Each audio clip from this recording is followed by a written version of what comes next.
Olá, pessoal, tudo bem? Sejam muito bem-vindos ao canal do professor Ricardo Felício. Como será que está o sistema de justiça brasileiro? Será que ele se apresenta saudável e cumpridor das leis, linha mestra de sua própria existência? Será que as formas de interpretação estão muito além da própria lei? O tema da entrevista de hoje será o inquérito do fim do mundo, o apagar das luzes do direito brasileiro, livro publicado pela editora EDA, que trata do inquérito aberto pelo Supremo Tribunal Federal, o qual é presidido pelo ministro Alexandre de Moraes, objetivando apurar as supostas fake news. Contudo, vale ressaltar aqui que esse termo, por si só, não tem nenhuma objetividade. Portanto, por simples racionalidade, já se torna uma forma de se medir o próprio absurdo. E justamente para falarmos sobre este livro, eu trouxe dois convidados para abrilhantarem esta entrevista. Primeiramente, eu tenho a satisfação de chamar o doutor Márcio Luiz Schiller Freyser-Leben, presidente do MP Pro Sociedade, um dos coautores do livro O Inquérito do Fim do Mundo. Boa noite, doutor Márcio, seja muito bem-vindo ao canal do professor Ricardo Felício. Boa noite, professor Ricardo. É um prazer e uma honra estar aqui. Eu que acompanho seu trabalho há muito tempo, defendendo a farsa do aquecimento global. Eu sou entusiasta do seu trabalho, do seu e do professor Molion. Muito obrigado, doutor, pela sua presença, por aceitar aqui o convite, e eu fico bastante agradecido aí pelas suas palavras. E também, para a gente continuar essa entrevista, eu tenho um segundo convidado, o doutor Marcelo Rocha Monteiro, que é professor de Direito da UERJ, também é coautor do livro O Inquérito do Fim do Mundo. Boa noite, doutor Marcelo. Seja muito bem-vindo aqui ao canal do professor Ricardo Felício. Boa noite, professor Ricardo. Muito obrigado pelo convite. É uma alegria estar aqui. E é exemplo do que o meu colega Schiller acabou de dizer. Eu também sou um admirador do seu trabalho, da desmistificação dessa história do aquecimento global antropogênico. Não sou um expert no assunto, longe disso, mas aprendo muito acompanhando as suas apresentações, as suas entrevistas, as suas explicações. Então, com muita alegria, estou aqui participando dessa live. Bom, eu só tenho a agradecer aos senhores, porque pela disponibilidade, né, foi assim de prontidão, eu gostei muito, e na verdade, hoje os senhores é que serão os professores. Muita gente já está aqui interessada no assunto, temos quase 300 pessoas já ao vivo, né, acabamos de começar a nossa live, e eu entendo que essa entrevista nós teremos que abordar alguns temas importantíssimos para a sociedade, para esclarecer, né, tudo o que está acontecendo. Por exemplo, a liberdade de expressão e de imprensa, o ativismo judicial que a gente tem visto praticamente em todas as esferas, o caráter ideológico dos membros do Supremo, né, e a falta de juridicidade das decisões judiciais. E como no livro os senhores levantaram as ilegalidades do inquérito, eu gostaria de começar a primeira pergunta justamente abordando isso. Um juiz pode presidir uma investigação policial? Quem vai ser o primeiro?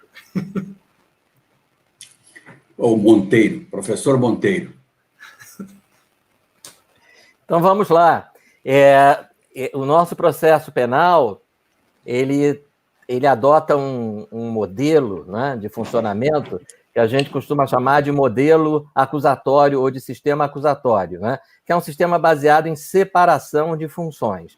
Então, de um lado, você vai ter a polícia investigando, porque, veja só, quando você tem a notícia de um crime, né, e é para isso que inquérito serve, para investigar crime.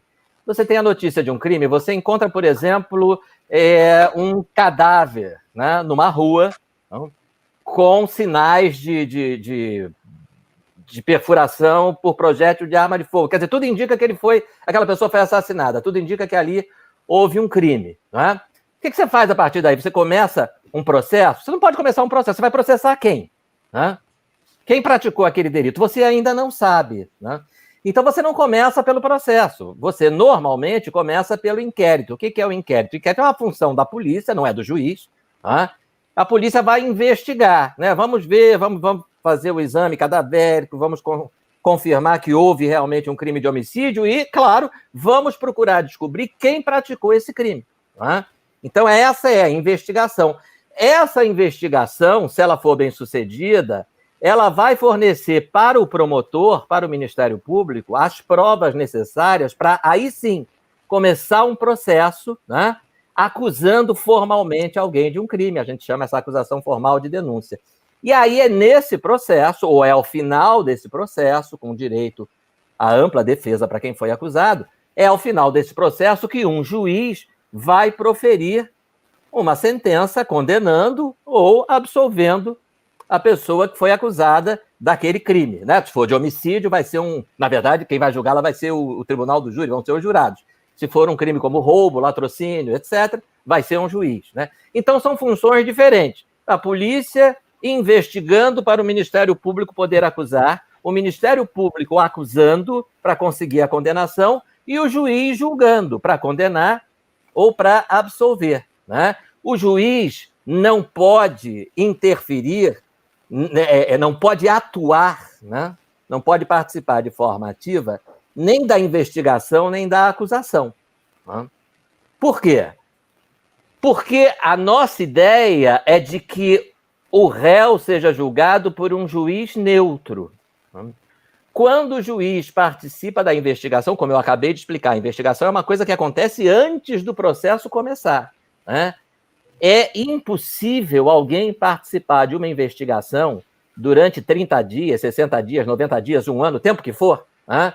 Isso não é questão jurídica, isso é questão de bom senso. Se você atuou numa investigação, né, você, na sua cabeça, você formou algum tipo de opinião sobre aquele crime, sobre como foi, como não foi, se o investigado é realmente culpado ou é inocente. Né? Então, se o juiz atua na investigação, e a investigação antecede o processo, quando o processo começa, o juiz já tem um conceito pré-estabelecido, ou seja, um pré-conceito, um pré-julgamento. E no nosso sistema, o juiz tem que formar o seu convencimento, a sua convicção, ao longo do processo. Ele não pode entrar no processo com a convicção já formada, porque senão não há possibilidade dele julgar de forma neutra. Então, é por isso que no nosso sistema, ou essa é uma das razões, na verdade não é a única, pela qual o nosso sistema preserva o juiz de atuar, né, na investigação.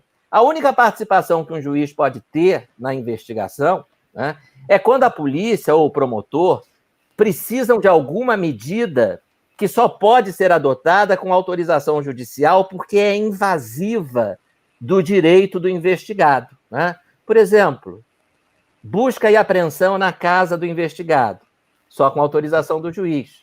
A polícia, ou o promotor, ou os dois, querem que isso aconteça, o juiz vai decidir se pode acontecer ou não. Ele decidirá de forma neutra, porque ele não é o investigador e nem é o investigado. Né? O promotor quer a prisão preventiva do réu ou do investigado no inquérito. Né? Quem vai decidir é o juiz. O juiz, diferentemente do promotor, não é o acusador. E também não é o acusado. Né? Não é o investigador, não é o investigado. Então, ele tem a neutralidade para decidir isso. A autoridade do judiciário vem justamente da sua neutralidade. Isso é elementar, né? Você pode perceber isso num inquérito policial, num processo criminal, ou até numa ação de despejo, né? Quem é que vai julgar a ação de despejo? É o locador ou é o locatário? Obviamente, nenhum dos dois. Quem vai julgar é o juiz neutro, por isso que a gente representa o nosso sistema processual com a figura do triângulo, né? Tem o autor processando o réu e aqui em cima tem o juiz, equidistante das partes, neutro, né? Isento. Agora você imagina um inquérito em que quem atua como investigador, né, como presidente da investigação, é um juiz, né, como é o caso do ministro Alexandre de Moraes. Porque, vejam, Ministros do Supremo nada mais são senão juízes, né? Juízes da corte mais alta do país. Né? Então, nós temos um inquérito em que o investigador é o juiz. Né? Que tipo de neutralidade ele pode ter? Para piorar, além de ser investigador, ele é vítima, né? Porque está se apurando ou estão sendo apurados supostos crimes praticados contra ministros do Supremo. Então vejam que a coisa só piora, né? Porque o mesmo agente público exerce a função de investigador, de acusador, de vítima e de juiz. Né? Quando um delegado, num inquérito policial, quer que a polícia faça uma busca e apreensão na casa do investigado, ele pede ao juiz para autorizar e o juiz, de forma neutra, decide se isso é possível ou não. Agora, quando o ministro Alexandre de Moraes pretende, como pretendeu, mandar a polícia fazer busca e apreensão em 29 casas de 29 investigados, né, ele vai pedir autorização para quem? Para ninguém, porque ele mesmo autoriza. Ele mesmo quer realizar aquele ato e ele mesmo vai ele vai autorizar ele próprio. Né? Eu não conheço ninguém que pretenda fazer alguma coisa e não autorize a si próprio. Não é? Imagina, professor Ricardo, o senhor precisa de autorização para fazer uma determinada pesquisa. Né? Aí o senhor vai perguntar lá, quem é a pessoa encarregada de me dar autorização? Aí o sujeito lhe responde, é o senhor mesmo. Ah, então tá bom, eu autorizo a mim mesmo. Isso não faz sentido nenhum. Não é? Mas essa discussão a gente tem, inclusive, no clima, né? Porque o IPCC, a gente pergunta quem colocou vocês como autoridade climática? Nós mesmos. Nós então, mesmos. Perfeito, é isso mesmo. É isso mesmo. Né? Então, é um inquérito que não segue a questão fundamental do processo brasileiro. Né? Não é nem do processo penal, é do processo como um todo. Né? O juiz tem que ser neutro. O juiz não pode ser parte interessada. Se você foi vítima, você não pode ser juiz. Né? Se você é juiz, né, e teve uma briga no seu condomínio com o seu vizinho por causa de vaga na garagem, né, e aí, em função dessa briga, surge um processo judicial, né, você é juiz, mas nesse processo você não pode ser juiz. Né? Ah, mas a gente mora numa cidade pequena, aqui só tem um juiz. Não importa, tem que chamar o juiz da outra cidade. Você não pode, você está brigando com o seu vizinho, os dois estão brigando no processo e quem vai julgar é você? Onde é que já se viu isso? Né? Isso não faz qualquer sentido. E é o que a gente está vendo, infelizmente, né, dentre outros absurdos, nesse inquérito do fim do mundo. Doutor Márcio, pegando o gancho aqui que o doutor Marcelo falou, é exatamente isso, né? A gente tem que, né, eu sendo juiz, tenho que me declarar neutro, inclusive impossibilitado de fazer qualquer causa, né? Se chegou lá meu parente e eu fui sorteado, imediatamente eu tenho que... Né? O senhor pode complementar mais alguma coisa sobre isso, doutor Márcio? Assim, imagine que você, sim, professor, se envolve num acidente de trânsito. Aí, acidente de trânsito, bateu o carro, tal, e aquilo ali vai parar na justiça. Entra alguma ação contra o senhor para cobrar os danos. Aí o senhor chega lá no tribunal, quem que é o juiz? Era o motorista do outro veículo. O que o senhor acha que vai acontecer? O que o senhor acha que vai... Quem que vai ganhar essa causa? Então, exatamente ótimo, cara. Esse inquérito, ele é uma excrescência desde o início. Por quê? A previsão dele está no regimento interno. Esse regimento interno, ele é de 1980, se não me falha a memória. E lá no regimento tinha a previsão de que o Supremo poderia abrir inquérito para apurar delito nas suas dependências. Pois bem, só que naquele período, a Constituição daquela época, ela permitia que o regimento interno tratasse de matéria processual penal, evidentemente, dos processos relativos à competência do Supremo. Então, onde se presume também que ele poderia abrir inquérito dos crimes da sua competência, crimes que caberia ao Supremo Tribunal julgar. Com a Constituição de 88, essa competência é do Congresso, ela é exclusiva do Congresso. Então, mas o regimento é interno, então nós vamos dizer que essa norma, porque contraria a Constituição, ela não foi recepcionada, ela foi revogada com a entrada da Constituição.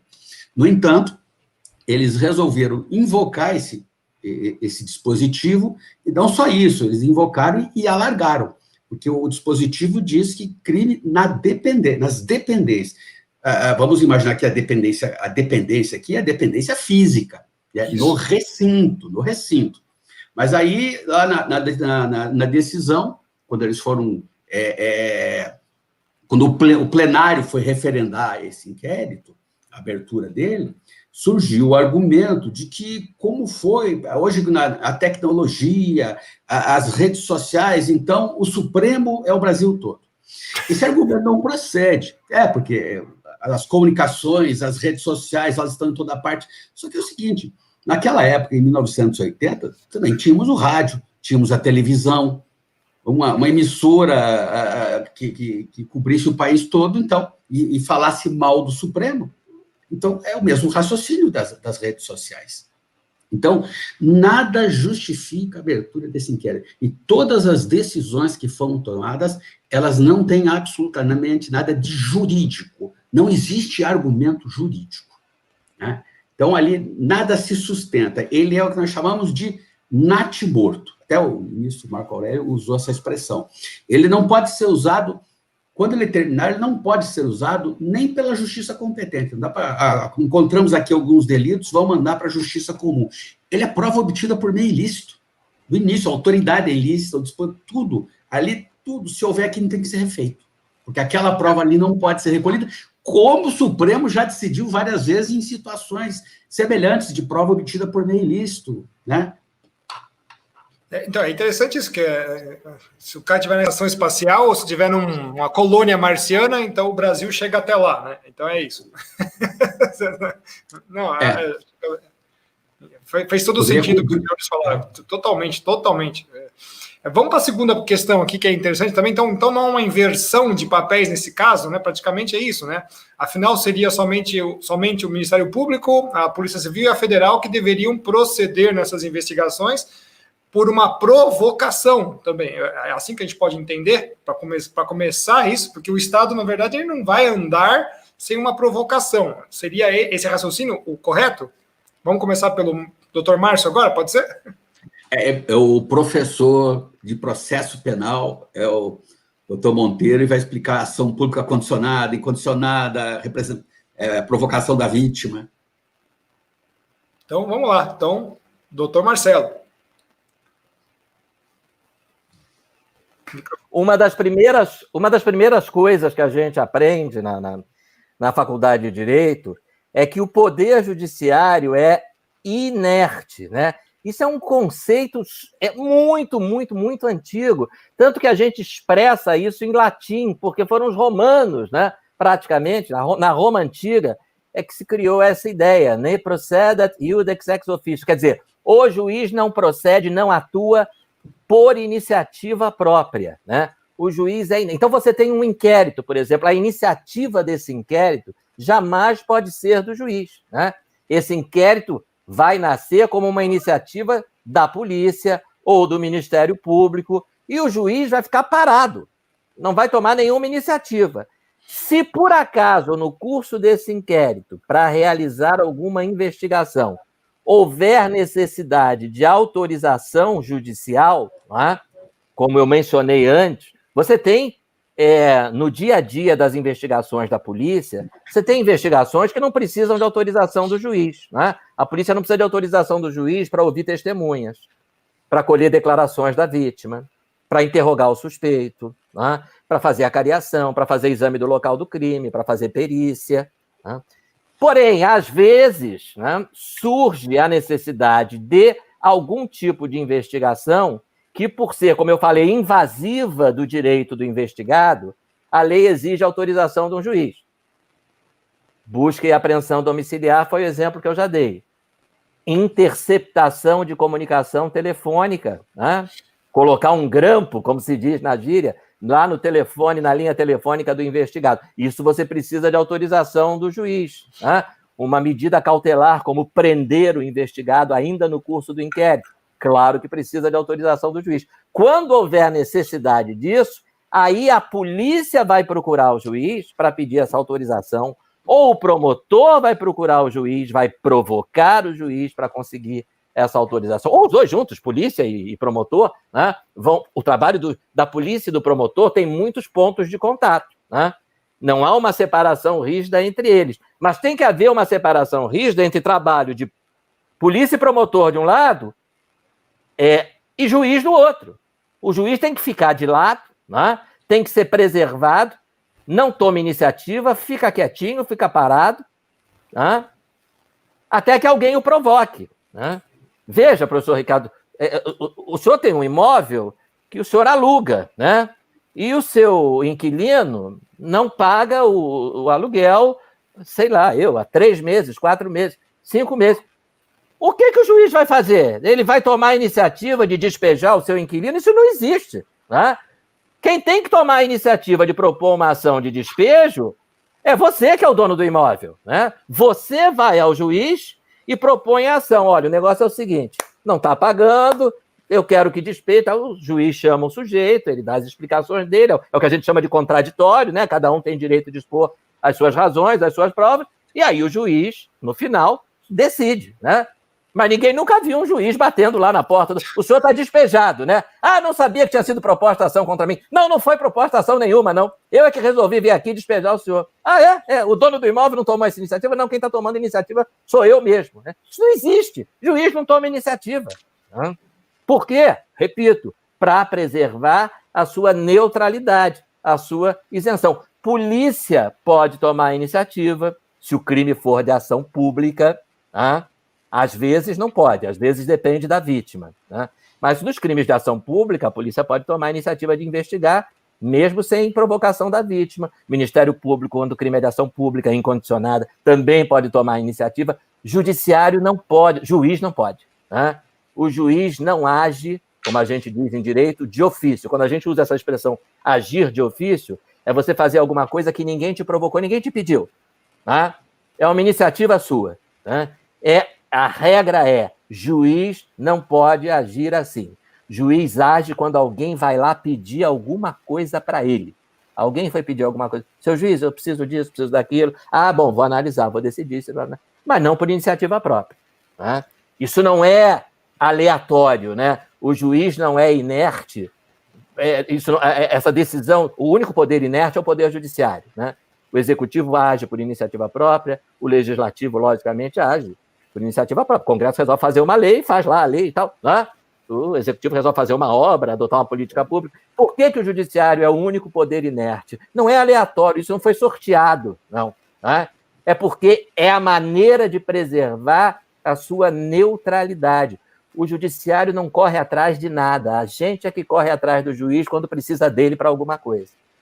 Isso. Isso é a operação dele, né? Então ele foi criado para operar desta forma, né? Exatamente. Então, deixar bem claro para as pessoas, ele foi criado para operar dessa forma.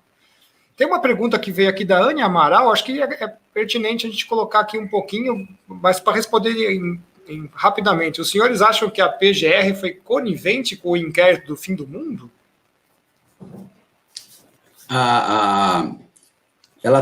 O Ministério Público Federal teve 2 posturas. A primeira, logo no início, a doutora Raquel Doge arquivou. Quando esse inquérito foi mandado lá para a Procuradoria da República, ela arquivou, pediu o arquivamento, né? Eu disse arquivou porque, na nossa sistemática, é assim, como explicou o doutor Monteiro, o juiz não age de ofício. Então, o Ministério Público é quem denuncia. Então, se o Ministério Público diz que naquele inquérito não há crime e pede o arquivamento, esse pedido não é nós falamos pedido impropriamente, porque, na verdade, ele está determinando o arquivamento. Pela lei processual penal, quando um promotor pede o arquivamento e o juiz observa que não concorda com aquela posição, o que ele faz? Ele pega aquele inquérito e manda para o procurador-geral, que é o chefe da instituição. Ele pode oferecer denúncia ou concordar com a opinião do promotor e insistir no arquivamento, e esse inquérito será arquivado. No caso, a doutora Raquel Doge era a chefe do Ministério Público, a autoridade máxima. Então, do pedido de arquivamento dela, não cabe recurso. Não tem para quem mandar. O inquérito estava definitivamente arquivado. No entanto, estranhamente, chegando no Supremo Tribunal, eles ignoraram o pedido de arquivamento e deram prosseguimento ao feito. E a atitude a que eu me refiro é porque depois o Ministério Público começou a intervir, começou a atuar, o que para mim é estranho, porque se ali não há crime, se há um pedido de arquivamento, ele não poderia atuar, porque ao atuar ele acaba confirmando que ali tem crime, e ele acabou dizendo que não. Ele acaba coonestando aquela situação toda. Então, ele teve, sim, uma atitude dúbia. E eu também acho dúbio sobre um outro ponto, porque o Ministério Público abriu um outro inquérito, que é o inquérito dos atos antidemocráticos, que, de certa forma, ele vai envolver as mesmas pessoas, as mesmas postagens, ali é uma coincidência muito grande. Então, dá a impressão seguinte, que no final, quando o inquérito do fim do mundo chegar ao final, ele não pode ser aproveitado, mas você tem um outro inquérito que reproduz, que substitui, que foi formalmente instituído. Essa é uma intuição que eu tenho, isso só é uma percepção, ou é uma dúvida que eu tenho, mas é muito curioso isso, fiquei muito curioso com essa postura dupla. Aliás, só Deus sabe quando o inquérito do fim do mundo vai chegar ao fim, né? Se é que vai chegar ao fim um dia. Ou se o mundo acaba antes também, não sei, né? Já que é o fim do mundo. Quem vem primeiro, o aquecimento global, o Covid ou o inquérito? A gente tem que fazer uma discussão depois, né? Mas vamos seguindo aqui, senhores. Os supostos crimes, então, eventualmente cometidos nas redes sociais contra os ministros, seja aí de injúria, de difamação e ou calúnia, não deveriam ser julgados pela justiça comum, como é o trato normal, né? Não pelo Supremo Tribunal, já que esse colegiado tem uma outra função, que é uma função bem importante, que é zelar pela Constituição? Sim. O Supremo teria competência, nesse caso, se a pessoa que tivesse cometido injúria fosse um ministro supremo. Se o ministro do Supremo Tribunal tivesse cometido um crime de calúnia, de injúria, seria competência do Supremo Tribunal Federal julgá-lo. Agora, os crimes que estão ali, as vítimas são blogueiros, são pessoas que postam no Facebook, que postam em Twitter. Essas pessoas não têm foro privilegiado. Eles são julgados pela justiça comum. Eles deveriam ser investigados pela Polícia Civil, denunciados, havendo delito, pelo Ministério Público Estadual e julgado pela Justiça Estadual. Talvez, eventualmente, pudesse existir algum episódio, Justiça Federal, eu digo isso só para argumentando, mas nenhum delito ali é da competência dele. E além do agravante que eles são as vítimas, são os julgadores e estão atuando por competência, porque teria sido no recinto do Supremo, que para eles é o Brasil todo. Quer dizer, todas as regras jurídicas ali foram jogadas na lata do lixo. O direito ali foi jogado na lata do lixo. Né? Nada dali é jurídico, nada ali é o direito que nós conhecemos, que nós aprendemos na faculdade. Doutor Marcelo, quer complementar mais alguma coisa? É exatamente isso que o doutor Márcio disse, né? Quer dizer, o que a gente chama de foro por prerrogativa de função, foro especial, que o leigo normalmente chama de foro privilegiado, né? O critério para decidir se existe ou não foro por prerrogativa de função é quem é o acusado, não é quem é a vítima, né? O foro é em razão de uma prerrogativa de função da pessoa acusada de cometer o crime. Então, veja, se um ministro do Supremo, né, ministros do Supremo têm foro privilegiado, são julgados pelo próprio Supremo. Ministros do Supremo, presidente da República, deputado federal, senador, ministros de Estado. Não é?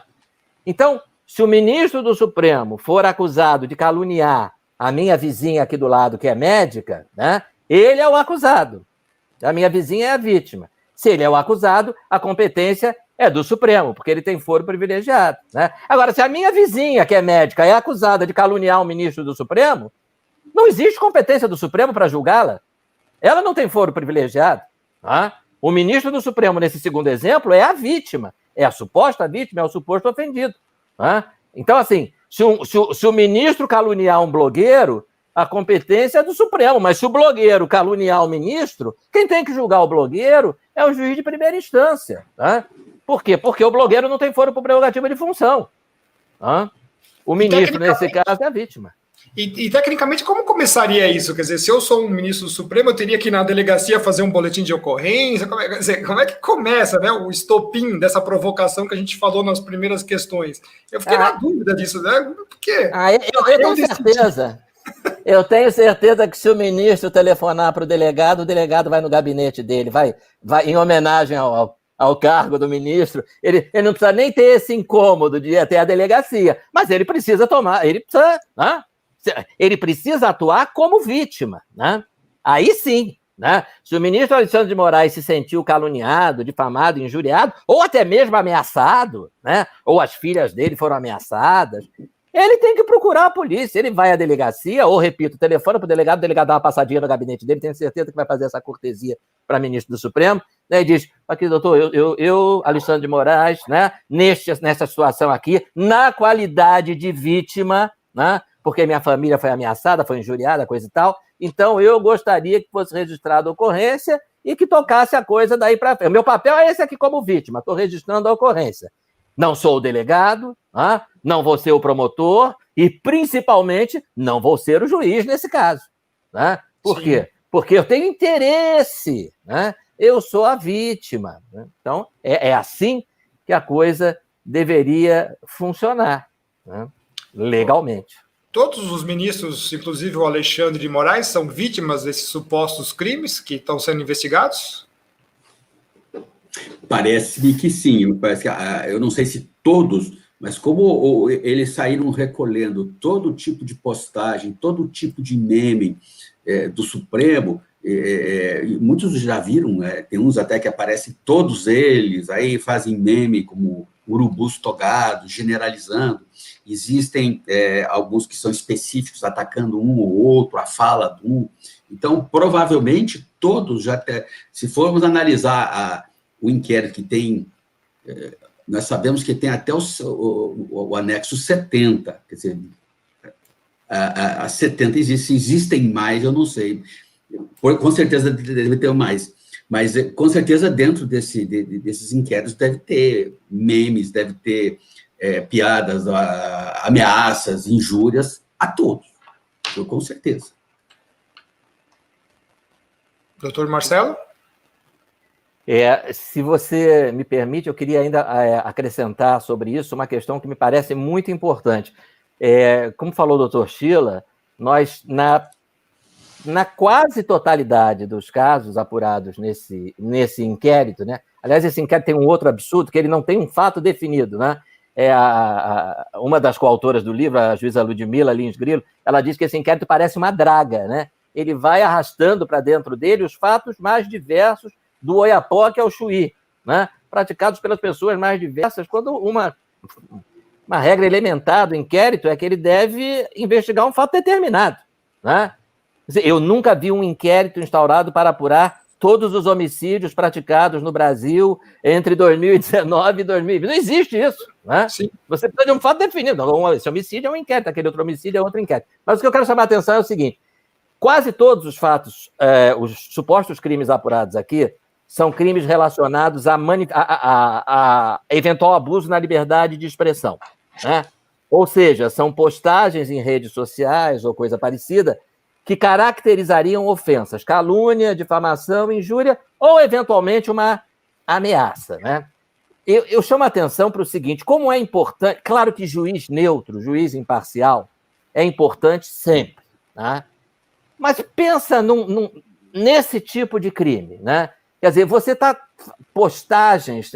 sendo acusado de fazer postagens que o ministro considera ofensivas, considera criminosas, considera caluniosas. E veja, entre a crítica contundente, né, dura, até mal educada, eventualmente, e o crime de ofensa à honra, existe uma distância, né? Você tem casos, né, em que o caráter de crime é inegável, né? Você pode ter situações, né, Esse ministro é um safado, roubou o dinheiro do não sei o quê, do Supremo. E você tem situações em que, evidentemente, não há crime algum, né? O ministro fulano do Supremo tomou uma decisão absurda, completamente equivocada, que revela o seu absoluto despreparo e desconhecimento jurídico. É uma crítica dura, né? Você pode até achar que faltaram boas maneiras, mas isso não é crime de jeito nenhum. Mas entre esses dois extremos existe uma zona cinzenta, né? Existem aqueles comentários, aquelas postagens que uma pessoa precisa ter a mais absoluta isenção para julgar, para decidir, olha, isso é um crime contra um. Isso aqui é uma crítica dura e mal educada, mas não tem crime nenhum, né? Ele está dizendo que o juiz fulano, o ministro fulano do Supremo, é incompetente, não conhece direito, não teria condições nem de ser juiz de primeira instância. Tá? Não são palavras suaves, não são palavras delicadas. Mas isso não é crime contra a honra. Isso não é calúnia, isso não é difamação, isso não é injúria. Eu não estou questionando a honra do ministro, eu estou questionando a competência. Né? Ou competência técnica. Não é crime contra a honra gritar no Maracanã, mas esse jogador é um perna de pau, é um incompetente, não podia estar jogando nem como reserva, muito menos como titular. Né? Não é agradável, não é delicado, mas se jogador de futebol tem que ouvir esse tipo de coisa, ainda mais um agente público, né? Quem está na vida pública está sujeito a ouvir críticas até duras. Né? Como a gente sabe disso, né? Eu mesmo agora aqui disse que as sentenças deles não têm nada de jurídico. Eu estou dizendo que como juristas eles são uma nulidade, eles são muito ruins. Eu estou cometendo crime? Pois é, eu digo nas minhas aulas que essa é a pior composição do Supremo desde sempre, desde a proclamação da República. Nunca teve uma composição tão ruim, tão fraca, né, em termos de conhecimento jurídico. Não estou questionando a honra de ninguém, não. Não estou chamando ninguém de ladrão, né? Não estou fazendo nada disso. Estou fazendo uma crítica, né? Estou exercendo o meu direito de crítica. Agora, e completamente embasada tecnicamente. Isso que eu... Pois é. Então, não é nada estranho isso, exatamente. Não há nada de crime aí. Exatamente. Agradecer aqui a contribuição da Gabi Fanchini, né? Ofensivo é o que estão fazendo ao povo. Será que vai acabar em pizza? Obrigado pela sua contribuição, Gabi. Isso é muito importante para ajudar o nosso canal. Senhores, vamos seguindo aqui. Como eu adiantei na abertura da entrevista, né, estão usando um conceito que é extremamente abstrato, ou seja, algo que sequer existe ainda uma definição, né, fake news, ninguém sabe o que é isso, para processar, condenar e prender pessoas, inclusive preventivamente. Isso não abre aí um precedente terrível, ditatorial, já que não existe sequer a definição e muito menos o objeto de crime de fake news no Código Penal? Perfeitamente. Eu vou acrescentar aí outros indícios desse perigo, porque não existe crime de fake news. Não existe essa tipificação no Código Penal. Os crimes que existem ali é injúria, calúnia, difamação, eventualmente uma ameaça. Mas se isso pode levar a uma situação mais complicada, pode. Vejo que o Supremo, recentemente, ele criou um crime. Ele criou o crime lá de transfobia. Ele criou por decisão. No nosso ordenamento, só a lei pode criar aquele crime. E ele fez isso. Ele criou, usou argumentos que estava usando analogia no direito penal para criar crimes, para criar penas, não é admitido, nunca foi admitido. Ele fez um malabarismo, invocou princípios coringas e ali disse que sim, que existia, e aí nasceu o crime. Esse já é um elemento extremamente grave. E ele pode, sim, eu tenho sérias suspeitas de que o Supremo vai inventar um crime no final. E como eu tenho uma outra suspeita, foi até uma afirmação que foi feita pelo colega Kleber, doutor Kleber, do Ministério Público Federal, de que esse inquérito, ele já é um processo em si. Ele já é um processo. Inclusive, já está impondo penas. Jornalistas que ficaram sem o seu material de trabalho, proibidos de acessar blogs e as suas redes sociais. De certa maneira, aquilo ali já é um processo em andamento. Doutor Marcelo? Sobre essa questão das fake news, né? Quer dizer, fake news não é crime, notícias falsas, né? Transmitir uma notícia falsa em si não é conduta criminosa, né? A não ser que se trate de uma calúnia, de uma difamação, de uma injúria, de uma ameaça. Agora, pelo simples fato daquela postagem que eu fiz não corresponder à realidade, né? Eu não estou cometendo crime algum. Eu costumo dar o seguinte exemplo, né?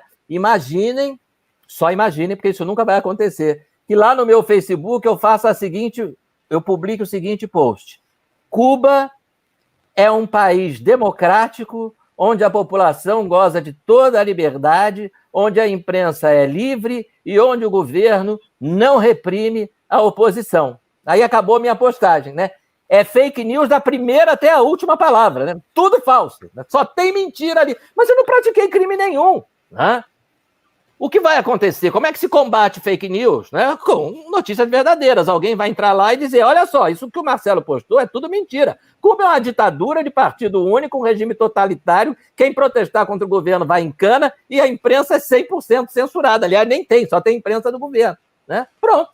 Né? Então, você estabelece o debate, não é? Em torno aí do que é fato, do que é fake. Né? Mas o simples fato de eu postar algo que não corresponde à realidade em si mesmo, né, não constitui crime. Essa questão do princípio da reserva legal, que o Sheila lembrou muito bem, né, a gente chama de princípio da reserva legal, uma regra fundamental do direito penal, dizendo o seguinte: só é crime aquilo que a lei estabelecer como crime. Né? Aquilo que você acha que devia ser crime é a sua opinião. Né? Mas se não está previsto, eu acho que devia ser crime dirigir de sandália havaiana. Tem alguma lei dizendo que é crime dirigir? Não, então não é crime. Ah, mas o Supremo acha que devia ser. Ah, o Supremo acha que devia ser e vai me mandar para a cadeia? Né? Qual é a segurança que eu tenho? Né? O princípio da reserva legal te dá a segurança de seguinte: se aquilo que você fez, por mais que alguém não goste, que alguém ache que é reprovado, que é falta de educação, se não tem um artigo de uma lei dizendo isso é crime e a pena é de 1 a 4 anos de prisão, ou coisa parecida, se não tem isso, tá? Então não é crime. Né? Então é o seguinte: qual é a lei que diz que existe um crime de homofobia? Não é só que diz que tem que definir, né? Se não definir, não adianta nada, não me dá nenhuma segurança. Né? Lei número tal, é crime homofobia, pena de 2 a 4 anos. Bom, é crime homofobia? É. Mas o que é homofobia? Você precisa definir isso. Né? Então nós não temos absolutamente uma lei que estabeleça a homofobia como crime e que defina o que é homofobia. Então, o que o Supremo fez, eu sempre procuro comparar, dependendo de quem é o meu interlocutor, né? Hoje é um eminente especialista em climatologia, né? Então, eu não sei se eu vou ter como, assim, eu não sei, seria, em termos de climatologia, o que o Supremo fez, né? Porque esse princípio é tão elementar, é a primeira aula do professor de Direito Penal no primeiro dia da faculdade, né? Dizer, não há crime sem lei anterior que o defina, e não apenas sem prévia previsão ou combinação legal. Não pode ter discussão sobre isso. Né? Então, contestar isso, né, violar essa regra, como o Supremo fez, seria, sei lá, dizer que em 2020, que não sei, nem sei, o Sol... revogar a lei da gravidade. O Sol gira em redor da Terra, a lei da gravidade não se aplica... Quanto mais alta for a temperatura, mais frio você vai sentir. É alguma coisa assim. É um negócio assim... Eu nunca pensei. Tenho 30 e poucos anos de magistério, né, na área jurídica. Nunca pensei que um dia eu ia estar dizendo aqui, discutindo o princípio da legalidade da reserva legal. O óbvio, né? Tipo, É óbvio. E sabe quem violou esse princípio? Qual foi o Código Penal no século XX que abandonou esse princípio? Né? Foi o Código Penal da Alemanha nazista, que dizia: crimes são todas as condutas previstas nesse código, definidas como crime, né? Perfeito. E, além delas, qualquer conduta que contrarie os interesses do Reich. Olha que absurdo. Né? Aí Ou seja, pode definir a qualquer momento qual é a conduta. Não, o Hitler passou de carro, você não esticou o braço o suficiente, o juiz vai lá e diz: conduta contrária ao interesse do Reich, não saudou o Führer com o entusiasmo necessário. Puf, 5 anos de cadeia. É uma barbaridade. E aí eu vejo setores da imprensa dizendo que isso foi uma decisão muito progressista, mostrou como os ministros são progressistas. Progressista? Isso é nazista. Né? Isso é coisa de regime totalitário. O Código Penal Soviético tinha uma coisa parecida com isso. Né? E você pode ir para a cadeia por qualquer coisa que o juiz acha que você merece ir para a cadeia, mesmo que nenhuma lei estabeleça que aquela sua conduta constitui crime. Quero agradecer a Anne Amaral aqui pela contribuição. Muito obrigado, minha cara. Isso sempre ajuda o nosso canal. E é isso que eu queria perguntar agora, né? Como é que fica essa ilegalidade dos mandados de busca e apreensão em casos de jornalistas e os blogueiros e a própria ilegalidade da prisão desses investigados? Quer dizer, a qualquer momento qualquer um pode ser preso. A quem vai se recorrer disso? Quer dizer, assim, a gente fica abismado, como todo o povo brasileiro deve estar abismado, de se mandar prender qualquer um. Quer dizer, bandido não vai preso, mas qualquer cidadão de bem agora vai preso a qualquer momento? Como é que fica isso? Para quem, né? Como é que fica essa situação dessa ilegalidade? Eu não sei nem como perguntar essa coisa de tão absurda que era. Bandido não pode. Bandido não pode prender. Aqui no Rio não pode. O seu Supremo não deixa. Não, diz que não pode. Operação policial está proibida. Essa pergunta, e tem uma outra pergunta também, que é o que fazer nessa situação, é a pergunta de $1 milhão, né? Essa é aquela pergunta que ninguém vai acertar e não vai ganhar o prêmio. Mas não tem para quem recorrer, o Supremo é a última instância. Não existe uma outra instância. A única alternativa possível é a mudança no Supremo, com a aposentadoria, mas isso não resolveria esse problema do inquérito. E a interposição de impeachment. Mas já foram interpostos 2 impeachments, contra o Toffoli e contra o Alexandre, e o Senado não dá andamento. Né? Então, agora nós temos que começar a discutir o que fazer com o presidente do Senado. Agora, o nosso problema se tornou o Senado, porque se ele desse andamento, nós poderíamos ter o impeachment desses ministros, porque eles estão agindo completamente fora da lei. O nosso problema é o Supremo, mas nós temos um outro problema do lado, que é o Senado, o presidente do Senado. O presidente do Senado sentou em cima de 2 impeachments e simplesmente não dá andamento. E aí ele vai alimentando essa agonia. Não tem para onde recorrer. Legalmente não tem para onde recorrer. Essa pergunta, ela está no ar, é a pergunta do momento. Nós estamos num momento de ruptura. Porque nós chegamos num ponto que não dá para permanecer como está, não só por conta desse inquérito. Esse inquérito, assim, ele é o ápice dessa situação, mas o Supremo já vinha legislando há muito tempo. Ele só chegou nesse ponto porque lá na virada do ano 2000, ele começou a legislar legislar lentamente, legislar devagar. O caso que eu sempre tenho em mente é o caso das algemas. Né? Foi lá uma autoridade, foi algemada, e aí começou essa discussão, isso foi parar no Supremo. E aí não havia lei legislando. Aí, alegando a omissão do legislador, ele resolveu estabelecer algumas regras. E aí o que aconteceu? Aí a história mais ou menos é o seguinte: a nossa Constituição de 88, muito festejada, eu não a festejo, ela é uma Constituição, para mim, social-democrata, e só não foi comunista porque o Centrão segurou um pouco. Mas ela não tem nada de democrática. Aliás, a palavra democrática ela é sempre usada de uma maneira a dissimular o progressismo, que é um eufemismo. Nós estamos falando de comunismo, socialismo. Nossa Constituição ela tem repleta de disposições que são comunistas. Né? E aí o que aconteceu? E isso foi um projeto, se chegou nessa Constituição com um projeto para se construir uma Constituição dessa maneira. Feito isso, era preciso modificar o ordenamento. E quando nós chegamos ali nos anos 90, nós não tínhamos partido de direita.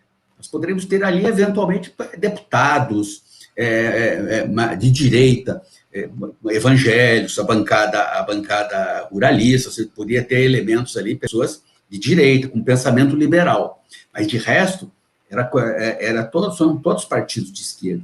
E todo aquele projeto, aquela legislação ordinária foi sendo aprovada. né? Código o Estatuto da Infância e da Adolescência, que vem nessa toada, consumidor, lei de improbidade, tudo vem nessa toada. Só que alguns temas, normalmente relativos a costume, começaram a ser barrados. Porque mesmo tendo partidos de esquerda, a verdade é que o deputado tem sua ligação com a sua base, e nós somos um país majoritariamente conservador. Então, o deputado ele é sensível à população, à sua base. Então, certos temas são muito caros para a população, e eles não passavam no Congresso. O casamento entre pessoas homossexuais, várias vezes tentaram. No Código Civil do Miguel Reale, tentaram várias vezes, não entrou. Tentaram depois, não andava, não conseguia. Com esse exemplo que eu dei das algemas, o que foi que os ativistas descobriram? Eles descobriram que aquilo que não passava no Congresso poderia ser passado no Supremo. E aí começaram, o Supremo começou a legislar para suprir essas omissões, para reinterpretar normas anteriores à Constituição, e foi fazendo uma série de modificações. E ele já começou a violar a Constituição lá atrás. A prisão do Delcídio, por exemplo, eu sempre digo o seguinte, o Delcídio deveria ser preso, ele cometeu delito, deveria na forma da lei. Ele era um senador. Ele não poderia ser preso, salvo no caso de flagrante delito de crime inafensável. Não havia nenhuma dessas duas situações. E ele foi preso. E a garantia dele é uma garantia constitucional. Tá? E eu digo, mas não é uma garantia constitucional só dele, não. É também uma garantia do cidadão. Porque ela diz respeito a você que elege um deputado, é o seu direito de ter um parlamentar lá e isento, que tenha liberdade e garantias para propor, para levar a cabo aquilo que ele prometeu na sua campanha, que é o seu discurso. Então, é como a garantia do juiz imparcial, que o professor Marcelo disse. Ela é uma garantia do cidadão, não é do juiz. A garantia, a imparcialidade do juiz é uma garantia do cidadão. E que adianta você ter uma legislação perfeita se o juiz não tiver garantias? Se ele estiver sujeito à pressão, sujeito à coação. A garantia da imparcialidade do juiz, a garantia de um senador, principalmente no uso da palavra, de não ser preso, senão em situações específicas, é uma garantia do cidadão. Senão, o direito não vale nada para ele. Que me adianta um artigo 5º repleto de garantias se eu não tenho um juiz que vai me julgar, que vai me garantir isso? Eu não tenho um parlamentar que vai me garantir tudo isso na legislação e que tem independência para subir lá no palanque e dizer tudo o que ele quer dizer. Né? Então, e por isso que tem essas garantias. Lá atrás isso já começou a ser quebrado. E lembrando que isso também veio, que quando a Constituição veio um novo governo, você ainda tinha ministros do sistema antigo. Quando foi havendo a renovação, num dado momento, você tinha todos os ministros ali escolhidos pelos partidos, desde o PSDB até o PT, todos de esquerda. O PSDB é um partido de esquerda, mais moderado, mas é a mesma esquerda, né? A esquerda chique, a esquerda europeia, né? O esquerdista de gravatinha e terno, o PT é o do operário, mas é o mesmo discurso, né? É o mesmo programa, né? E aí, quando modifica a composição, bom, aí isso essas decisões vão sendo tomadas. E digo mais, quando a esquerda saiu do poder, o Supremo se tornou o único ponto de resistência da esquerda. É o único ponto de resistência, porque já não é mais o governo federal, ele perdeu. E perdeu em muitos municípios, perdeu em estados. Então, o Supremo virou um centro de resistência do discurso da esquerda. E aí o ativismo recrudesceu, ao ponto de o Supremo, que era o maior defensor da liberdade de expressão, eu chego a dizer o seguinte, a liberdade de expressão era o tema mais caro para o Supremo, era o único tema assim, que unia todos os ministros, todos eles.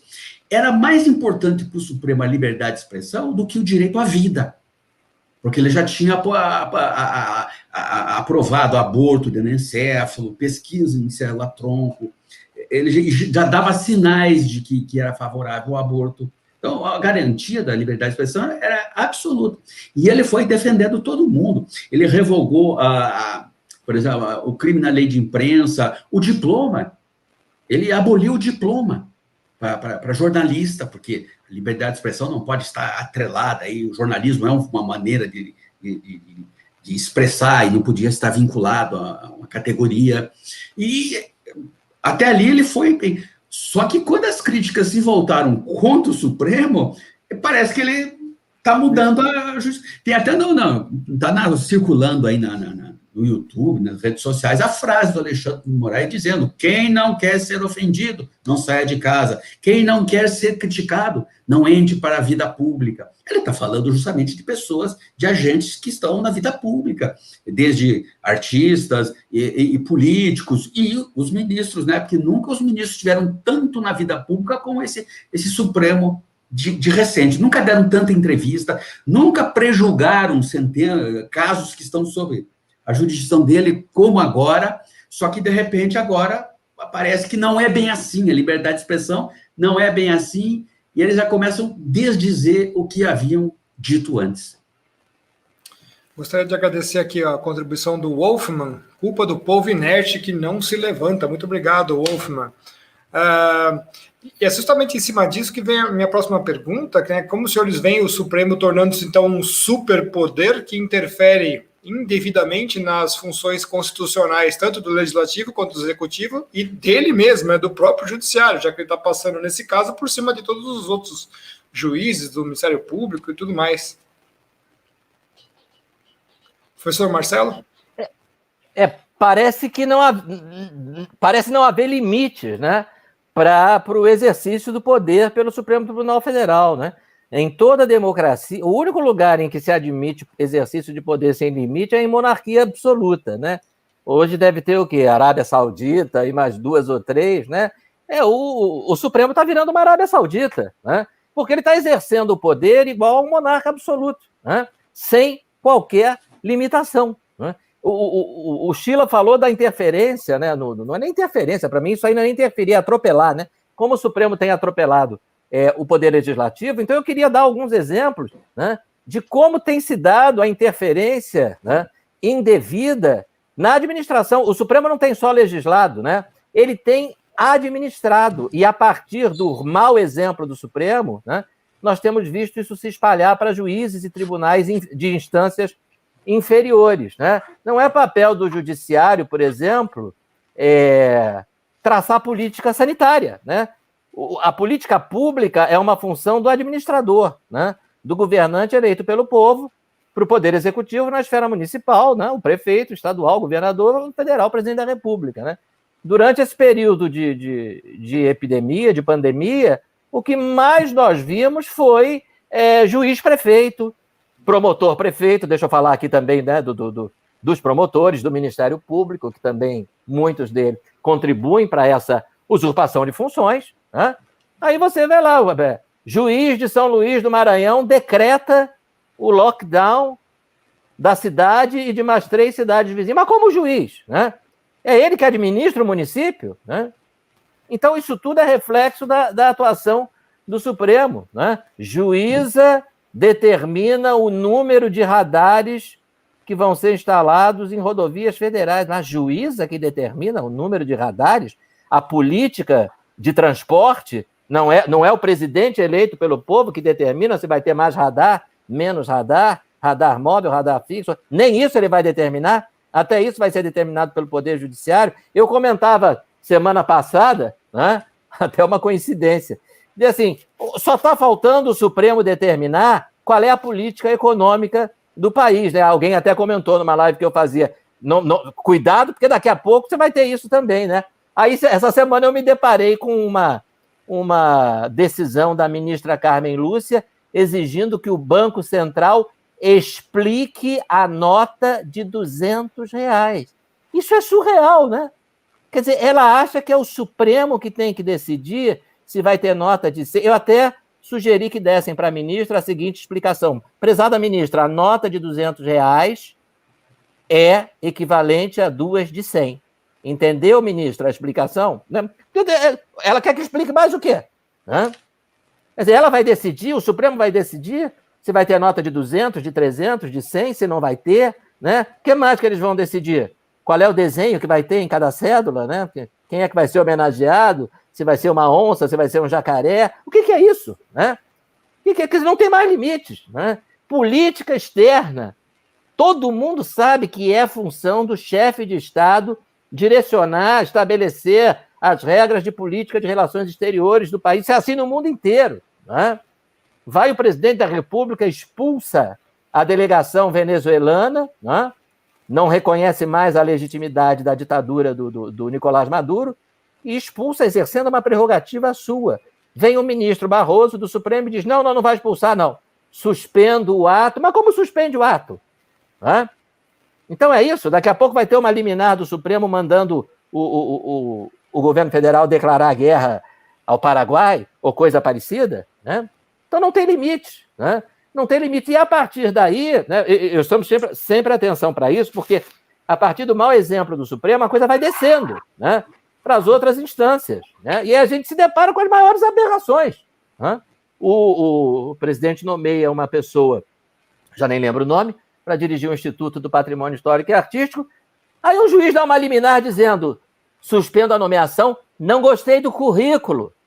Ele não gostou do currículo, mas ele é juiz ou ele é o chefe do departamento de pessoal do governo federal? Ele não gostou do currículo. Mas, meu amigo, o Instituto do Patrimônio Histórico é um instituto vinculado ao governo federal. O Poder Executivo só é juiz. Não, se o senhor gostou do currículo ou não gostou do currículo, como cidadão, o senhor tem esse direito, mas como juiz, o senhor não pode fazer isso. O outro suspendeu, essa já foi revogada, suspendeu a nomeação do presidente da Fundação Palmares, porque não gostou das postagens dele em rede social. Não, eu não concordo com isso. E daí? Né? Então a coisa está saindo está fugindo do controle. Né?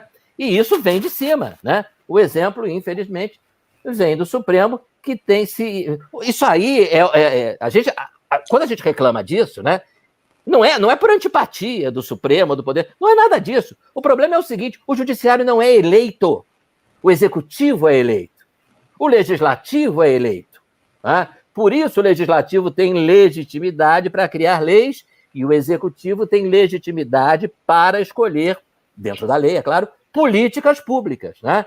Se você não gosta de uma política pública, uma política sanitária, por exemplo, adotada pelo prefeito da sua cidade, espera até a próxima eleição e aí você vota no outro candidato. Quando você não gosta de uma política pública traçada por um ministro do Supremo que é vitalício, o que você faz? Espera o quê? Para votar em quem? Então, quer dizer, o poder está sendo subtraído do povo, né? Porque o povo exerce o poder através dos representantes que ele elege. Né? E nenhum ministro do Supremo foi eleito. Nem deve ser, né? Não deve ser. Mas ele não deve legislar e não deve estabelecer políticas públicas, escolher políticas públicas, escolher se o helicóptero da polícia pode ser utilizado na favela do Rio. Não cabe isso a ele. Quem traça a política de segurança pública de um Estado é o governador. O governador se elegeu com uma proposta de política de enfrentamento. A população gostou dessa proposta, elegeu o governador. Mas o Supremo, adotando uma ação proposta por um partido de oposição, que é uma política em que a polícia seja proibida de subir no morro. Mas espera aí, mas essa proposta é do partido de oposição. O partido de oposição perdeu a eleição, por isso que ele é de oposição. Né? Isso que está acontecendo no Brasil. O partido perde a eleição, é o que o Chila falou. Vai até o Supremo e disse, olha só, nas urnas a gente não emplacou esse negócio, mas vocês dão uma forcinha aí para a gente adotar essa política via decisão judicial. Né? Quer dizer, estamos um atalho, não vai nem mais para as casas legislativas para ser debatido, nem nada, nem criado lei, coisa nenhuma, já falaram, não, quero que você faça isso daqui, manda ver aí, pronto. Né? Muito melhor, né? Você só precisa de 6 votos, não é isso?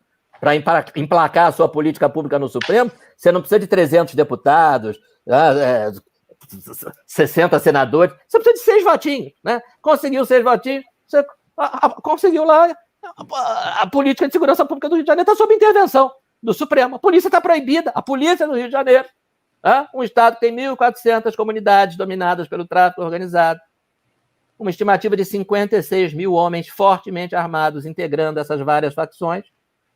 E a polícia está proibida pelo Supremo de subir. O Judiciário aplica a lei. Qual é a lei que diz que a polícia está proibida de subir morro para enfrentar o crime organizado? Não tem lei nenhuma. Então eles não estão aplicando lei. Eles estão governando, estão atuando como administradores, né?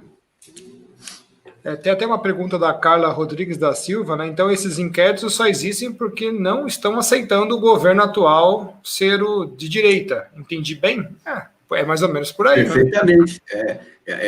Se fala muito na ditadura do judiciário. Eu mesmo já usei a expressão que nós estamos na república da monarquia togada. Mas, na verdade, é uma força de expressão, não existe uma ditadura do judiciário. Todo ditador, ele precisa ter duas coisas, é o comando das Forças Armadas e dos cofres públicos. Você não tem isso, você não tem um ditador. Então, ou é o executivo, ou então é o partido. Como nós vimos nos partidos, nos países comunistas, o partido é que manda. E aí, executivo, legislativo, judiciário são figuras decorativas, são figuras obedientes. Então, o judiciário não pode compor uma ditadura, mas ele pode desestabilizar todo um sistema. Ele pode desestabilizar a sociedade, porque a segurança jurídica foi embora para muito tempo. Muito bom. Uma empresa de fora que vem aqui investir, ela nunca tem segurança de que aquela situação, um contrato que ela assine, se lá na frente aquela cláusula vai estar valendo, se aquele incentivo fiscal que ela recebeu não vai se derrubar. Ela não tem segurança nenhuma do ordenamento jurídico. É sempre uma incógnita. É impossível. Até uma vez eu vi o professor Ives Gandra dizendo isso. Assim, antigamente chegava uma pessoa, um empresário, no meu escritório e me perguntava sobre tributos. E eu dizia para ele, a situação é essa, o regime tributário é esse, pode isso, não pode aquilo. E ele diz, hoje eu não posso mais dizer isso para ele, eu não tenho segurança, porque eu não sei se vai ser assim, se daqui a pouco um juiz vai mudar isso. Mal exemplado pelo Supremo, né? Essa moda já não vem de agora, vai fazer isso. Isso na vida. E desestabilizar o governo, porque simplesmente o governo, hoje o governo, tanto o executivo quanto o legislativo, eles atuam de olho no Supremo. Quer dizer, sai uma lei, tem que saber o que a imprensa diz, o que ela acha e o que o Supremo determina. Hoje já estamos num ponto que, para editar uma medida, um ato, tem que consultar os ministros antes, para não passar vexame depois. Tem que saber o que eles acham. Se pode expedir um decreto tal, se eu posso regulamentar essa situação. Eles simplesmente estão desestabilizando o governo. E, para mim, como eu já disse, eles são o reduto da esquerda, eles querem desestabilizar esse governo. Eles querem desestabilizar esse governo para propiciar o retorno da esquerda ao poder. Isso só um pouquinho antes do doutor Marcelo falar, isso é interessante que o senhor Márcio acabou de falar, é que na África acontece justamente essas guerras tribais por poder, armados com o pessoal que vem de fora, obviamente, e justamente isso é um grande empecilho para investimento estrangeiro, a não ser que seja aqueles que estão financiando a própria guerra. Então eles estão fazendo a mesma coisa que uma guerra branca, mas que está, aos olhos lá de fora, está ficando uma vergonha, né? Doutor Marcelo, por favor, complementa e se vocês também quiserem comentar em cima disso. Queria dar um exemplo até muito mais prosaico do absurdo de insegurança jurídica que a gente vive no Brasil hoje. Né? Vocês se referiram com muita propriedade ao investimento estrangeiro, que o estrangeiro não vai investir sem segurança jurídica, mas eu vou dar um exemplo até muito mais prosaico, como eu disse. Né? É o seguinte, eu tenho um filho de 15 anos, né? Meu filho mais novo tem 15 anos. Não é que eu não saiba a data em que ele finalmente vai poder voltar para a escola. É pior do que isso, porque isso você ainda poderia dizer, puxa, a situação instável. Não, mas o problema é muito pior do que isso. Né? Eu não sei quem é a autoridade que tem poder de estabelecer a data em que o meu filho vai voltar para a escola. Eu não sei se é o prefeito, eu não sei se é o governador, eu não sei se é o juiz, o desembargador ou o ministro do Supremo. Nem eu, nem ninguém.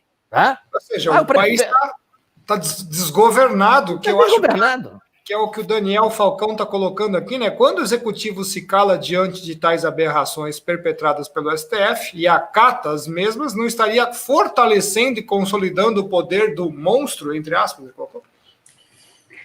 Eu acho que a situação do governo ela é muito delicada, porque o governo do presidente Jair Bolsonaro, ele veio com apoio maciço da população, dos conservadores, mas ele trouxe um estigma que foi alimentado durante todos esses anos, que é o do regime militar. Tá? Quer dizer, a Constituição é uma reação, saímos do regime militar, agora estamos numa democracia, entre aspas. Então, ele ainda é um pouco refém desse estigma. Né? O que a esquerda espera é provocá-lo o suficiente para que ele faça aquilo que eles dizem que ele vai fazer, que ele é autoritário, que ele vai dar um golpe de Estado, vai instaurar um estado de exceção. É essa a expectativa. E esse é o fantasma que pesa. Qualquer palavra do presidente que ele diga já soa como autoritarismo, já é vendido lá fora como autoritário, já estão dizendo que ele está matando a população brasileira. Lá fora a imagem dele é pintada desse modo. Ele não tem como tomar uma ação legítima. E qual seria a ação legítima agora? Como é que você vai enfrentar o Supremo? Como é que você vai tentar mudar a Constituição? Tem que mudar a Constituição, mudar as competências do Supremo. O Supremo não pode ter essa competência que ele pode dizer sobre tudo, em todos os lugares. Ele teria que restringir. Mas a situação é tão grave que é capaz que o Supremo declare inconstitucional uma emenda constitucional que reformule as funções do Supremo. Por isso que eu digo, estamos num ponto de ruptura. Não pode continuar assim. É impossível. Estamos num ponto. Eu não sei o que vai acontecer, mas não pode continuar dessa maneira. É insustentável para o país, é insustentável para a economia, é insustentável para todos. Não tem como continuar nesse estado de insegurança que é gerado pelo Supremo, não só pelas decisões, as declarações na imprensa, declarações em palestras, assim, virou um caos. Virou um caos. E o direito foi embora. Não existe. O nosso direito greco-romano foi para a lata do lixo.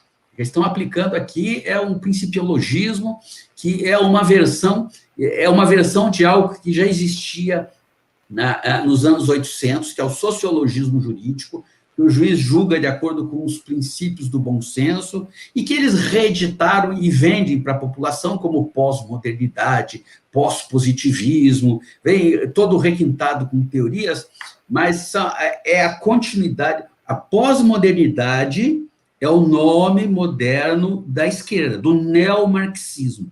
Pós-modernidade é neomarxista. E os princípios que embasam esses julgamentos, como lá a função contramajoritária do Supremo. Agora, a moda é essa, a função contramajoritária. Quer dizer o seguinte, que o Congresso Nacional é formado lá pelo voto da maioria. Então, ele não prestigia as minorias. E a função do Supremo é fazer valer o interesse das minorias. E aí, o que acontece? Ele começa a legislar sobre tudo, sobre todas as minorias, ele começa a ditar regra. Mas isso... essa preferência pelas minorias, esse é o velho discurso marxista de luta de classe.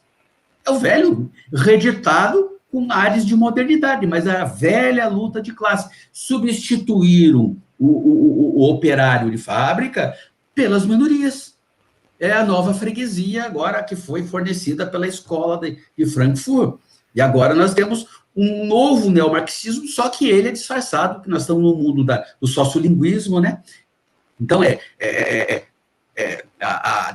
o comunismo agora se chama democracia, né? A República Democrática da China, não é isso? O grande vilão disso tudo, quem que é? Não é mais o opressor, não é mais o burguês capitalista. Hoje o opressor é o homem cristão branco. E o que é o oprimido? São todas as minorias, cabe todo mundo aí. Minoria é morador de rua, é quilombola, a lista só vai aumentando. Esse é o velho discurso de Marx, só que numa roupagem pós-moderna. Foi assim que foi montada a Constituição, ela foi montada nesse modelo. Nós estamos vendo aqui um modelo que não tem nada de liberal, não tem nada de capitalista, que é um modelo de esquerda. O Brasil vive isso, e o Supremo demonstrou que ele faz tudo isso com base numa Constituição que foi feita para ser uma Constituição socialista. Tá? E ele está exercendo o socialismo, né? Segurando as pontas, esperando a esquerda voltar ao poder.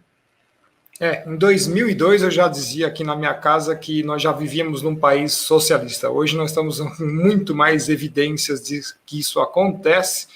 E justamente para a gente poder encerrar com a nossa última questão sobre o livro, deixando aqui a capa do livro, né? Assim como eu acho que a maioria do povo brasileiro vê perplexo a situação de falta de cumprimento do rito processual e de medidas ditatoriais tomadas contra pessoas comuns. Afinal, estão a apagar as luzes do direito brasileiro. E eu, pessoalmente, sei bem como é isso. Desta forma, quais são as possíveis medidas que podem ser adotadas para cessar os abusos do Supremo, tendo em vista que eles estão literalmente destruindo o nosso país? E antes que os senhores respondam, quero agradecer ao Anderson Scanilha, que fez a sua contribuição. O executivo, então, deveria rechaçar esses desmandos do STF, conforme determina a Carta Magna, uma pergunta que ele fez. E também o Raimundo Milton Souza, correu aqui, Souza Lima, muito obrigado também pela sua contribuição. Boa noite, como estamos diante de 3 professores feras? Pergunto que nós, pobres mortais, e acho que vem aqui junto da minha questão, a questão que eu encerrei aqui, né? O que nós, pobres mortais, podemos fazer para mudar em definitivo as ações desses incompetentes togados? E veja só, ele está fazendo então o quê? Uma crítica, como o doutor Marcelo falou, crítica técnica, não está xingando ninguém aqui, né? Então, exatamente, uma crítica técnica. E agora... A solução para o pobre mortal é ele encher a caixa do correio do deputado e do senador em quem ele votou. Porque esse problema do Senado, do Supremo, ele só pode ser resolvido no Legislativo. Acho que agora o problema da vez é o Poder Legislativo, porque é ele que pode resolver isso. Ele pode resolver isso dando andamento aos impeachments, né? Ele pode resolver isso mudando a Constituição e alterando essa competência dos ministros do Supremo, reduzindo isso, passando isso para outras cortes, tirando esse poder e determinando expressamente que ele não pode legislar. Isso é violação do princípio de separação dos 3 poderes. Quer dizer, o princípio o tripartite, ele foi rasgado, simplesmente ele não existe. O Supremo está acima dos outros poderes, isso tem que ser recolocado nos devidos lugares, e quem cabe fazer isso é o Congresso Nacional, o presidente do Senado, dando andamento aos impeachments e promovendo as medidas necessárias, a alteração da Constituição para reduzir esse Supremo, reduzir sua competência, é a única solução para nós voltarmos a um estado de normalidade. E como eu disse agora há pouco, o legislador é muito sensível, é um dos 3 poderes, é o mais sensível ao clamor popular. Então, ao pobre mortal, como foi perguntado aí, o que ele tem que fazer é cobrar do parlamentar. Ele tem que cobrar, ele tem que perguntar, ele tem que exigir postura. Ele tem que dizer para o parlamentar que o poder ao qual ele pertence está sendo usurpado, desrespeitado. Né? O único gesto que eu vi do Legislativo foi, eu acho, se não me engano, o Renan Calheiros, que veio uma ordem do Supremo e ele não cumpriu e disse que não ia cumprir e não foi cumprida. Tá? Assim, foi um gesto magnífico. Não sei se eu estou errando ou não, mas eu acho que foi o Renan. Assim, foi uma postura de hombridade, que é separação dos poderes. Aqui o poder, isso precisa ser restabelecido. E o legislativo é que está com a palavra. Essa crise está na mão dele. Ele tem que resolver isso. Ele é o meio legal e legítimo de pôr fim a essa situação de abuso. Eu fico com medo há quanto tempo isso vai demorar, né? Porque vidas de pessoas estão sendo destruídas, e não só as vidas das pessoas, como o país, né? Como lembra aqui a Nádia de Paolo, né? Absurdo mesmo, as crianças sem futuro, o povo mascarado, isso cansou. professor Marcelo quer fazer algum complemento? Não, só dizer que eu concordo com o doutor Chila, é isso mesmo, é pressão popular, né? A curto prazo é só o que nós podemos fazer, pressão popular, especialmente sobre o poder legislativo, sobre o Senado, que tem a competência para o processo de impeachment contra ministro do Supremo por crime de responsabilidade. As situações são de evidente abuso de poder, usurpação, tanto do poder executivo quanto do poder legislativo, e com isso violação da democracia representativa, né? Está se reduzindo o voto popular a nada, né? Tanto o voto no Congresso quanto o voto para presidente da República, para governador, etc. Isso a curto prazo é o que tem que ser feito, e a médio prazo é esperar que o presidente da República tenha a oportunidade, na medida em que surgem as vagas, de nomear ministros, né, que não sigam esse caminho ilegítimo do ativismo judicial, né, que sigam o caminho do que a gente chama de autocontenção, né, de que exerçam o seu poder, não exerçam os outros poderes, né? Não exerçam funções que não são Perfeito. suas. Agradecer aqui mais uma contribuição ao canal do Everton Tonini. Obrigado pelo momento de lucidez. Parabéns pelo trabalho, Ricardo. Eu que agradeço a sua presença, senhor Everton. Estou sempre acompanhando. Forte abraço, um grande abraço para vocês também. Bom, eu queria mostrar aqui, então, mais uma vez, o livro Inquérito do Fim do Mundo, né? Lembrando que o livro Inquérito do Fim do Mundo contém artigos dos juristas Kleber Neto, Marcelo Rocha Monteiro, Márcio Luiz Chila Frey-Esleben, que é o nosso convidado de hoje, a Ludmila Lins Grilo, o Sandris Sponholtz, Marcelo Salomão Kizeluskiak e o Rogério Greco, né? São as pessoas que participaram também do livro. Estamos com 1h21, creio que abordamos todo o tema aqui desse livro, acho que tem muito mais lá, né? Deve estar recheado de coisas. Querem fazer algum comentário geral do livro para o pessoal ficar com vontade? Adquiram o livro lá, terá todas as explicações necessárias, o trâmite, o que é fake news, tudo está tudo muito bem explicado. Esse livro foi feito para ser um registro histórico. Não foi lançado nem em, como se diz, e-book, que é para ter na prateleira, papel. Esse é um documento histórico que registra o momento da nossa nação. Eu agradeço essa oportunidade excelente de você permitir a gente divulgar esse trabalho. E quem quiser conhecer, adquira o livro, que são vários artigos, tratando, por exemplo, do problema da linguagem, essa linguagem que é utilizada, como eu disse, usar a palavra democracia para significar qualquer coisa, qualquer regime, e todas as expressões, esses modelos, está tudo ali colocado. Quem quer entender essa situação tem ali um registro histórico, a fotografia da nossa situação atual. Caros doutores, eu sempre falo que aqui no nosso canal a gente sempre deixa legado, né? Nossos vídeos são legados histórico, inclusive, para pessoas de todos os níveis sociais para poderem assistir e entender, e os senhores também estão fazendo isso com esse livro. Isso é muito importante, por isso que eu achei importantíssimo. Nós tivemos uma conversa ontem, doutor Márcio, né? E eu falei, não, então é para já, é para ontem essa entrevista, e eu agradeço muito a presença dos senhores, mas eu gostaria, então, dos comentários finais.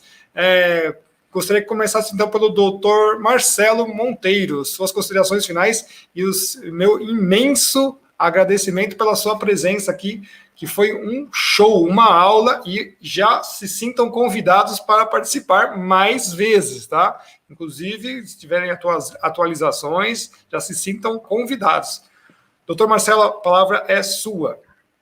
Eu agradeço imensamente o convite, sou um admirador, como eu já disse, do seu trabalho, professor Ricardo, e quero fazer um registro também importante. Esse não é um canal voltado para profissionais do direito, né? Esse aqui é um canal de um eminente e competentíssimo cientista, professor aí das ciências climáticas, E o nosso livro, ele é dirigido ao público em geral, ou seja, não é uma obra voltada apenas para os profissionais do direito. Claro que a gente recomenda, inclusive, que os estudantes de direito leiam, procurem se informar, mas ele é redigido numa linguagem, ele não usa o chamado juridiquês, né? Aquele juridiquês que quem não é bacharel em direito não consegue entender. Ele, exatamente por pretender ser um registro histórico e uma denúncia, né, dessa ilegalidade que o Supremo vem cometendo, nós procuramos escrevê-lo. O meu capítulo, por exemplo, se chama Explicando para o Leigo o Inquérito do Fim do Mundo, né? Então, a gente procura usar uma linguagem que possa ser compreendida por quem nunca sequer passou pela porta de uma faculdade de Direito, né? Então, agradeço mais uma vez a você pelo convite, foi ótimo ter participado, ao lado aí do meu querido colega aí, o doutor Márcio Schiller, e também quero fazer o registro da minha homenagem à minha colega Cláudia Piovesan, né, responsável por essa iniciativa tão importante e tão corajosa aí dela, ela que idealizou esse projeto da obra sobre o inquérito do fim do mundo. Muito obrigado e boa noite a todos. Eu que agradeço as suas palavras e a minha preocupação, nosso canal, embora ele trate da área das ciências da Terra, não só climatologia como as demais áreas, ele também tem um forte viés geopolítico, porque como a gente vem da escola tanto da meteorologia quanto da geográfica, nós temos a parte de geopolítica e realmente clima hoje é geopolítica, não é isso. E o meu interesse, inclusive, de trazer esse tema, por quê? Porque, de repente, podem decretar da mesma forma, né? A ciência diz, a ciência verdadeira, né, diz que CO2 não controla o clima da Terra. Aí existe a ciência da fantasia, que tem uma conveniência muito incrível, que diz que sim, porque tem toda uma agenda por trás, que vai exatamente no mesmo caminhar que os senhores estão discutindo. Então, de repente, alguém pode decretar também que CO2 é poluente, é veneno, sabe? Então, como é que ficamos isso? A ciência que usa a razão fala que não, mas alguém pode, né, de uma forma surreal dizer que sim. Então, a gente tem realmente essa preocupação e por isso que o tema foi muito bem-vindo ao canal. Ele é muito apropriado por causa que ele entra no envelope da geopolítica, certamente, né? Nós discutimos coisas importantes aqui, por exemplo, é uma guerra branca dentro do país que deixa ele desgovernado e, portanto, uma ameaça a investimento estrangeiro. Isso preocupa muito. E, então, agradecendo ao doutor Marcelo, agora, palavras, considerações finais do doutor Márcio, né? Inclusive, eu vou fazer aqui uma propaganda, porque ele também tem outros livros, microfones abertos ao doutor Márcio. Professor Ricardo, eu quero agradecer essa oportunidade. Eu já disse que acompanho o seu trabalho, sou fã da sua luta, dessa sua coragem, de falar a verdade. Hoje é extremamente difícil falar a verdade, por isso eu acompanho há muitos anos o seu trabalho, e por isso foi um prazer e uma honra participar desse programa, dessa entrevista. Espero que tenhamos mais entrevistas. Foi um prazer, uma honra falar para o seu público e esclarecer esses pontos, porque a população não os meios normais de comunicação não exprimem esses pontos de vista, eles não abrem espaço para isso, né? O que acontece no Supremo acontece também na grande mídia, na universidade. Então, a população em geral não tem como ter acesso a certo tipo de informação, e é graças a esses programas como o seu que as pessoas têm acesso a um outro ponto de vista, a argumentos, a material de estudo, argumentos para discutir conhecimento. Então, é muito importante, nós estamos falando, está cumprindo um papel para o país, né? Está cumprindo um dever cívico de informar a população sobre o que está acontecendo. Por isso tudo, eu lhe fico muito grato, muito obrigado, e sempre que precisar, é só nos chamar, eu e o professor Monteiro estaremos à disposição para conversarmos com o seu público. Muito obrigado.